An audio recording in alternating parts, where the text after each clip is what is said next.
I think being gay is obviously the predominant, you know, um, uh, power in my psyche, so to speak. Um, the being an immigrant and not having the um, the um, the cultural nuances and just getting the jokes. There's still times I'm with Steve, and he says something. Said, "What do you mean?" I didn't grow up with the Brady Bunch. I didn't know who Judy Garland was. I mean, I know of. I mean, I guess I know Somewhere Over the Rainbow, but I didn't know who sang it. Wizard of Oz was not part of my childhood. Whereas The Sound of Music, everybody knows Julie Andrews, right? But Judy Garland was like, when I joined the chorus, it's like, what do you mean, friends of Judy? What's the thing about the red slipper? Those are things that I had to learn coming in. And I think I'm even at an advantage because I spoke English back home. English was a primary language in the Philippines, but my English was sometimes a little too academic that people like, "Mm." They think I'm being pretentious. You spoke English and not American. I spoke English, yes. I mean, I learned English, and we were always given, vocabularies. And I think the way we were taught was like, the bigger the word, the better you'll be understood. And now that I'm older, I understand that that's not true. We shortened everything. Yeah, and I go for brevity. I mean, even in my patter at my shows, I mean, I always say, even in the way I dress myself up, it's like less is more, less is best. Just when you say something about your song, or if you would like to transition, you don't have to say something all the time. You could just transition with emotion, with the music. So, but those things you learn in time.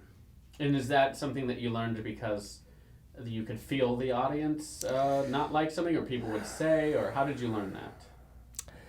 How did I learn that? I learned it through, I guess, with the story I want to weave in my the journey that I wanted to weave in my show.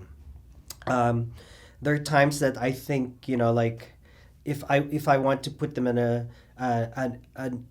very emotionally sensitive, or like a touching moment, like I always call it the cabaret moment, when you could hear a pin drop. I love that. I don't know if you've experienced that in one of my, when you could not even hear people breathing. They're just like this, and I love that moment because I know, like, I you're with me. I'm with you. And sometimes a transition of silence is more powerful than saying anything. Yeah. I think if you could teach every other drag queen that would I think that's a different be. type of performing. But let me go back to the drag with the chorus. Uh-huh. Before I even knew it, before I became Madonna, the chorus was about 10 years old then, I think 10 or 11. I think 79 is when they started, maybe 10. Um, there was a moratorium in drag on the chorus stage, because when they started to do that, when they began, they were being funny. They were doing, like the nativity set, and the Virgin Mary would come out and baby Jesus would give birth. Really, those are the stories I heard. So the board have decided no drag on a men's chorus stage, on the Seattle men's chorus stage, for like 10 years. And people were the older members, the more veteran members, were telling me this because, they said, Arnaldo, until this is the first time we're having drag in 10 years. And I said, wow. I said, thank you. I mean, I'm quite, um, It's a honored. responsibility too. Yeah, it's a big responsibility. And at first I didn't realize why people were so, course members were coming to me and say, they were upset that I was in drag, and or maybe more upset about my Madonna risque moves. But and there were a lot of teasing too. Of course. I mean, good ones and bad ones. But we all experienced that. And then when I realized the historical, what the course has been through, um, and you must remember this was a time when the Seattle Times or the Seattle Gay News would come to a chorus rehearsal and take our photo while we're rehearsing. There are people who are, it's announced, the press is here if you want to leave the room, because this was a time when teachers could still get fired for being gay, federal workers. So there are a lot of people in the chorus who would stand up and leave the room or not be mentioned in any press releases. It was just the way it was then. What years were these? Would you say that? 89, 90, 91, 92. I don't know when but I just remember being, it's just part of the reality. Like, okay, Seattle Weekly's here, or Tacoma. And so you left the Philippines oppressive regime. Actually, go ahead and talk about that for a minute, because I don't think a lot of people, younger people, may not know about the Marcos situation over there. That why this was a better life. Oh, it was a militaristic regime. The Marcoses have, I mean, who doesn't know Imelda in her shoes?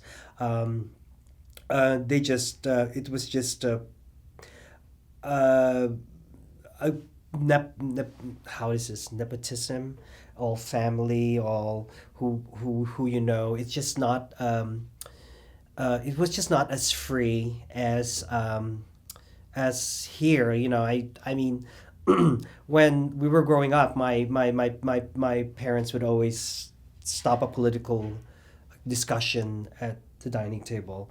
We were always told not discuss anything political, because it is just the way, it's a matter of life and death, right? So you just have to play their game. You do have to be there in their favor. But my dad was an orthopedic surgeon. He brought rehab and physical therapy in the Philippines. He was trained in New Jersey and blah blah blah. But anyway, he was also Imelda's doctor. He was when Imelda was there was an attempted assassination on the first lady, and my dad and a team of American doctors put her fingers together, and because it was a knife and she tried to go like this, and her fingers were literally hanging. So they had, and there was no evidence of surgery, and she was very pleased, and and then the Romualduses, that's the family of Imelda. One of the kids had a club foot, so my father was taking care of the son, who became photographer, Anyway, so when my dad was getting ready to retire, one of his dreams is to have a hospital for equal employment, for like an L&I, but hospital for labor and industry. And my uncle then was Undersecretary of Labor. So so my dad was director of the National Orthopedic Hospital. My uncle was Undersecretary of Labor. So he felt like, his legacy would be to build a hospital for, the country or for the government. But eventually, his hospital was not built because the materials were going to build the mansions of the generals. And that was when he got. My father is very humble and and very nationalistic and patriotic, and he didn't want to leave. If he wanted to leave the Philippines, then he could have had, and we could have been. He could have been a millionaire here as a doctor, right? But he chose not to. But so when he saw that and he knew it was not, his heart was broken, and that's when they decided to immigrate to the United States. That was in, I think, 81 or 82. Yeah. How are you thankful for that? Do you ever think about what it would have been like if you stayed? How do you feel about that whole thing? Oh yeah, I always think about, if I stayed there. I mean, I'm seeing all my friends, because my friends have done really well and some haven't, but I think I definitely won't be a performer if I stayed. I'd probably be an arts administrator somewhere, but not in front of the stage. I would be behind the camera. so, but I mean, yeah, doing cabaret was not part of the plan at all. I keep saying that. What would happen if cabaret was taken from your life? Now, Yeah. uh, I still have my music. When Rosemary Clooney was our guest, and she was like, how old was she? 81 or something, and she could hardly walk. They'd wheel her in, and she'd sit down and still sing. But if cabaret is not part of my life right now, I'd find a way to get involved with something, you know. It's your passion, but not your air, basically. Yeah, I mean, I think it's nice to be able to be able to be known for something and something that you like to do. Everything else is icing on the cake, really, at this point for me. Getting to New York was a dream. I've always wanted to do a New York show, but I worked hard for it. It's not like somebody just came. I had to plan everything. And getting an award there was like was the validation that I needed. And going to Yale was a big validation that I needed because. Talk about Yale. I think a lot of people would be interested to hear how, through singing and everything, like this happened. Well, I've been singing and doing cabarets for a while, and through observation and looking at, watching concerts and stuff like that. But I never really had a formal training or anything. I mean, I've had some vocal coaching, and my experience with the chorus has always been choral singing, not solo singing. So it's all, I mean, different. So when there was a call for auditions for Yale for the cabaret conference at Yale University. It's a 12-day conference done on campus in New Haven, but you have to audition to be able to be accepted. They I think 32 students internationally and nationally. So they go around the world now from, even Israel, I believe. So my batch, we had an Australian and I think a Kiwi from my batch, an Australian and from somebody from New Zealand. They were fantastic, and these are pros. They're like pop stars in their country, and so when I first, I mean, I heard about it, so they weren't coming to Seattle to audition, so I gave my video. I submitted it, and they looked at it, and they asked me some questions. It's like, why do you want to be a drag chanteuse? Why, when you're attending the workshop, will you be in drag? I said. What was your answer to the drag chanteuse? I said I didn't want to be a drag chanteuse. It just happened. I mean, I think this. I think because the way I sing is very. I'm blessed. I'm very thankful. I have a high voice, so I use that as part of my as part of the show, and then I enhance it with my dressing up and everything. And I love all the songs, the female songs of the American standards, the female vocalist. I don't know why, but I love them. So and I could express myself freely singing their music, and their stylings, and so I thought, this hasn't been done before. Nobody's doing it in Seattle. I don't know if anybody's doing it in New York or in Paris or in Tokyo or in Manila. I don't know. But so I said, I'll just do it and see where it goes. So, and my template was, the classic 1940s, 1950s, New York cabaret singer, the, Eartha Kitts and the Julie Wilsons and everybody who's like elegant and, would go there on a grand piano and sing their heart out. And, and when I sing, I think I would like to think that, I know I give my heart, but I'd like to think that the audience sees that. I hope that, because that's why I do it. It just brings me in a different dimension.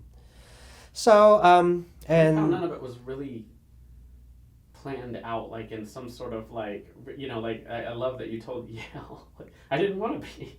It just happened, which kind of tells them that this is a real artist. This is someone who is talented, and this talent, if used, you know what I mean, and built upon, will even get better.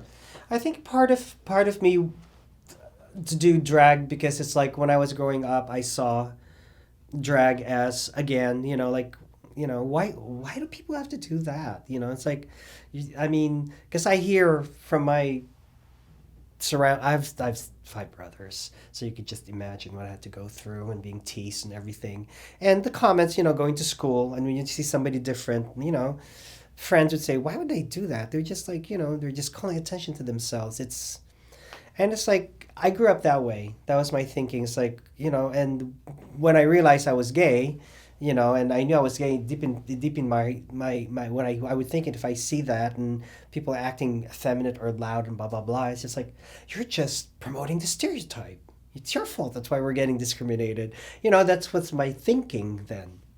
So when I found myself doing it, I mean, at first I was like, I was so uptight about it, as you can imagine. Had to be, especially with my parents, had to be this, had to be that, had to be. And it took it took many years for me to be even to reconcile not only the gay but the drag as well. I had to put myself in the fire, so to speak, out of my own volition. So to just discover, just to cleanse myself, and just like, so, I mean, and to fight for that right to express yourself. I'm like, because even I have cousins back home who would, at first my mom would send my photos and, my news clippings and my videos. I said, Ma, why are you sending it to the aunts? I know how conservative they are, right? But, my when I would come home, my photo in drag would be at my grandmother's thing in the shelf. So, I mean, then I realized maybe it's just me. Maybe it's just me. Maybe it's just me. That's why I haven't done a show in Manila. Even my mom keeps saying, let's do a show in Manila, let's do a show in Manila. But I think this time it's the right time. Because, and I know my friends too, they back home, and people who haven't seen my cabaret, they would ask me, why do you do that? With such disdain in their face, and why? It's like, why not? I'm still the same person. I'm just, so if I did Superman, would it be more acceptable? I guess they would say yes, But no, I choose to be in drag. So you were never threatened to be kicked out or anything like that by your family? Nothing like that? No. Okay. That's I'm very, very lucky with my family. I mean, and I think in some of my shows that you've been to, you see that like 2 or 3 tables, about 20, 30 people would just be my family. And enthusiastic. And enthusiastic. I think there's a running joke too in some of the with the men's chorus, if we're doing a show, they say, oh, just invite Arnaldo as a guest. You'll have a sold out show, because my family and the rest of the Filipino community here in Seattle would show up. So that's another thing too. How did you run that?